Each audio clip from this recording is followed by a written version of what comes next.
Hello दोस्तों, राधे राधे। हमारे सत्संग यूट्यूब चैनल में आपका स्वागत है। हमें लोगों की मदद करनी चाहिए।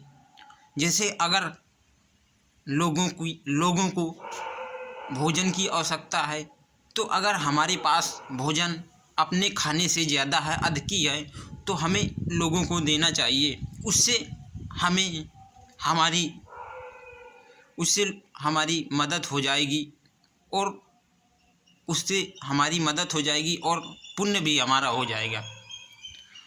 आपको पुण्य भी मिलेगा, क्योंकि जो चीज़ लोगों को ज़रूरत होती है उसे हमें देना चाहिए। अगर हमारे पास है तो हमें देना चाहिए, और नहीं है तो कोई बात नहीं। एक बार किसी गांव में एक व्यापारी था। तो वो व्यापारी काफ़ी भोला था और ईमानदार था। तो भोला ईमानदार की वजह से लोग उससे गलत फ़ायदा उठाते। उसके पास कारोबार बहुत बड़ा था और वो धनी भी काफ़ी था। तो अगर आदमी ज़्यादा अगर ईमानदार होता है तो लोग उससे गलत तरीके से इस्तेमाल करते हैं और उसका गलत फ़ायदा उठाते हैं। वो काफ़ी ईमानदार था, तो लोग उससे धन ले जाते और उससे अगर बोलते लोग कि मेरे यहाँ खाने के लिए नहीं है, या तबीयत कोई ख़राब है और अन्य चीज़ की ज़रूरत है, तो उससे लोग धन ले जाते। और उससे धन लोग ले जाते तो उसे वापस फिर नहीं करते। उसके गांव की ही लोग ले जाते और वापस नहीं करते। काफ़ी दिन हो गया, होते करते वो काफ़ी लोगों को धन दे दिया। तो वो काफ़ी लोगों को जब धन दे दिया तो उसे कोई वापस नहीं करता। तो वो भी सोचता था कि लोगों को अभी धन की ज़रूरत है और उनके पास पैसे नहीं है। जब उनके पास होंगे तो हमें वापस कर देंगे। लेकिन लोग ये नहीं सोचते हैं। तो उसके पास जब धन घटने लगा और व्यापार डाउन हो गया, सामान लाने के लिए पैसे कम हो गए, तो उसने सोचा कि अब मेरा क्या होगा, अब मेरा तो धंधा बंद हो रहा है। तो उसने लोगों से पैसे मांगना शुरू किया। तो कोई लोग उससे पैसे नहीं दिया, बोल रहे थे कि अभी हमारे पास पैसे नहीं हैं और जब हमारे पास हो जाएंगे तो हम आपको वापस कर देंगे। तो वो भी काफ़ी टेंशन में हो गया कि अब मेरा धंधा कैसे चलेगा, मेरे पास अब माल लाने के लिए पैसे नहीं हैं। तो वो गौतम बुद्ध के पास गया और गौतम बुद्ध से बोलता है कि महाराज जी, क्या लोगों की मदद करना गलत बात है? क्या हमें लोगों की मदद नहीं करनी चाहिए? और अगर लोगों की मदद करनी चाहिए तो उन्हें भी हमें समझना चाहिए कि हमारे पास भी पैसा कहीं से आ रहा है, तो हमें भी कहीं से चुकाना पड़ता है, सामान लाना पड़ता है। तो लोग हमारी मजबूरी क्यों नहीं समझते? तो गौतम बुद्ध बोलते हैं कि बेटा, इस दुनिया में हर प्रकार के लोग हैं। कोई अच्छा है तो कोई बुरा है, कोई पापी है तो कोई अच्छा है। गौतम बुद्ध उसे बोलते हैं कि बेटा, मैं तुम्हें एक कहानी सुनाने जा रहा हूँ, उसे ध्यान से सुनना। तो गौतम बुद्ध बोलते हैं कि किसी जंगल में एक भेड़ थी और भेड़ ने अपने बच्चे को जन्म दिया। तो भेड़ अपने बच्चे का नाम मेमना रखा और वो मेमना से बहुत प्रेम करती थी। वो जब मेमना से बहुत प्रेम करती थी तो उसे वो मेमना जंगल में किसी को नहीं डरता था, क्योंकि वो सोचता था कि मुझे कुछ नहीं होगा और मेरी माँ मेरे साथ में है। अगर मुझे कोई संकट आएगा तो मेरी माँ है मेरे पास में। तो उसे किसी चीज़ का डर नहीं था। वो जंगल में ऐसे ही घूमती रहती थी मेमना। किसी दिन जंगल में शेर आया। शेर जंगल का राजा होता है। तो जंगल में शेर आया और वहीं शेर रहता था और मेमना वहीं डेली जाता घूमने। वहाँ जंगल में मेमना जाता तो वहाँ से फूल पत्ती फल सब कुछ खाता और बर्बाद भी करता। शेर काफ़ी दयालु था, बुद्धिमान था, और वो सोचता था कि ये बच्चा है, तो उसे मेमना को वो समझाने लगा, शेर की बेटा ये क्या कर रहे हो, ये गलत बात है, जितनी तुम्हें आवश्यकता है उतना तुम पत्ते खाओ और फूल पत्ते फल ये बर्बाद मत करो। तो मेमना बोलता है राजा से, जंगल का राजा जो था उससे मेमना बोलता है कि मैं बर्बाद करूं या खाऊं उससे तुम्हें क्या मतलब।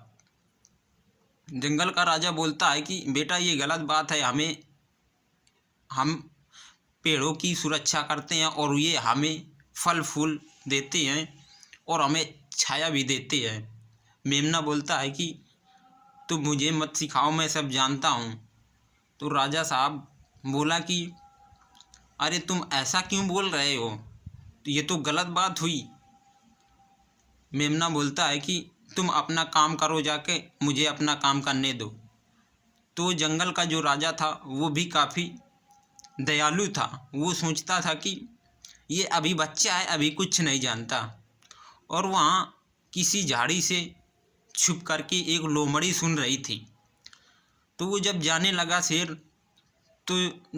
लगा तो लोमड़ी उसे दिखी और लोमड़ी बोली कि राजा साहब आप एक बच्चे से हार गए, उसे समझा रहे थे और वो आपकी बात ही नहीं समझ रहा था, आपका उल्लंघन कर रहा था। तो राजा साहब ने बोला कि वो अभी बच्चा है, अभी जानता नहीं है, इसे लोमड़ी से बोला कि इसे ऐसा तुम डराओ कि ये तुम्हारी बातों से डर जाए और ये बर्बाद ना करे फूल पत्ती फल।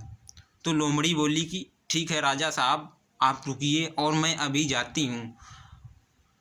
जंगल का राजा बोला कि इसे डरा देना और इसे मारना नहीं, क्योंकि दोबारा ये यहाँ नहीं आए, क्योंकि ये अभी बच्चा है, अभी कुछ नहीं जानता। लोमड़ी बोली राजा साहब आप चिंता ना करो, मैं इसे डरा दूंगी और मारूंगी नहीं। लोमड़ी उसके पास गई और उससे बोलती है कि और उसके पास गई और उसे पंजों से अपने जकड़ लिया। मेमना काफ़ी डर गया और वो बोलती है लोमड़ी कि यहाँ पर किस लिए आए हो, यहाँ ये बर्बाद क्यों कर रहे हो। लोमड़ी बोली, मेमना बोला कि मुझे छोड़ दो, मुझे अपने माँ के पास जाना है। लोमड़ी बोली कि ठीक है तुम्हें छोड़ दूंगी, लेकिन तुम ये सब बर्बाद क्यों कर रहे हो। मेमना बोला कि मैं अब नहीं बर्बाद करूँगा, मैं अब दोबारा इस जंगल में आऊँगा ही नहीं, मुझे छोड़ दो। लोमड़ी उसे छोड़ दिया और बोलती है कि अभी दोबारा यहाँ दिख नहीं भी जाना, नहीं तो मैं तुम्हें मारूंगी। मेमना बोलता है ठीक है मुझे छोड़ दो, मैं दोबारा यहाँ नहीं आऊँगा। लोमड़ी ने उसे मेमना को छोड़ दिया और वो अपने माँ के पास भाग गया और काफ़ी डरा हुआ था।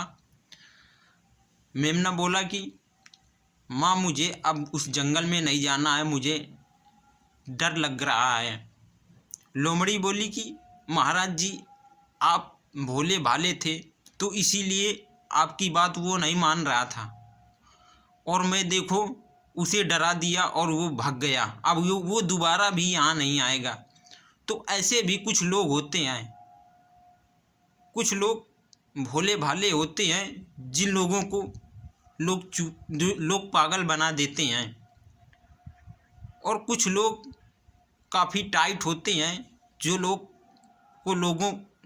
डरते हैं, उनको पागल नहीं बना सकते हैं। हम लोगों को व्यक्ति को भोले भी रहना है और टाइट भी रहना है, ज़्यादा भोले नहीं रहना है। अगर ज़्यादा भोले रहेंगे तो लोग हमें बर्बाद कर देंगे, हमसे धन ले जाएंगे और हमें वापस भी नहीं देंगे। जैसे व्यापारी का हाल हुआ वैसे भी हमारा हाल होना है। शेर की तरह हम लोगों को नहीं रहना है, हमें लोमड़ी की तरह रहना है, क्योंकि शेर काफ़ी दयावान था और वो लोगों से प्यार करता था। तो इसीलिए मेमना शेर को नहीं डरा और उसे लोमड़ी काफ़ी बुद्धिमान थी, चालाक थी, और वो इसीलिए मेमना लोमड़ी से डर गया और दोबारा वहाँ नहीं आया। तो हम लोगों को शेर के तरीके नहीं बनना है, हम लोगों को मेमना के तरीके बनना है। और ज़रूरत बनने पर शेर भी बनना है और ज़रूरत आने पर लोमड़ी भी बनना है। हम लोगों को दोनों चीज़ का इस्तेमाल करना है, तभी हम लोग आगे बढ़ पाएंगे।